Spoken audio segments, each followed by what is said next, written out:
In this quick video, I'm going to show you how you can turn off Hey Siri on your HomePod Mini.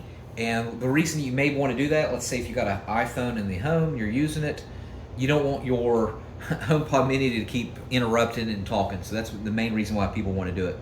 So in order to turn it off, just open the Home app on your iPhone or your iPad and find your HomePod in the list of accessories. Press and hold down the HomePod icon. Tap Accessory Settings or the little gear shift icon.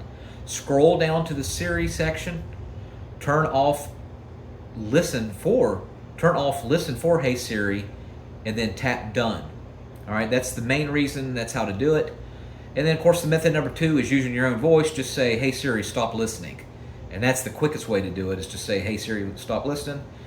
And then, of course, to turn it back on, say Siri will ask you to confirm. You say yes. Now to turn it back on, just say go back into the Home app on your iPod or your iPhone. Go to Home app, HomePod Settings, go to Siri, turn on listening for Hey Siri, or touch and hold the top of the HomePod and enable Siri again. Note, HomePod does not have physical microphone mute switch like some other smart speakers. All right, thanks for watching. Make sure you subscribe.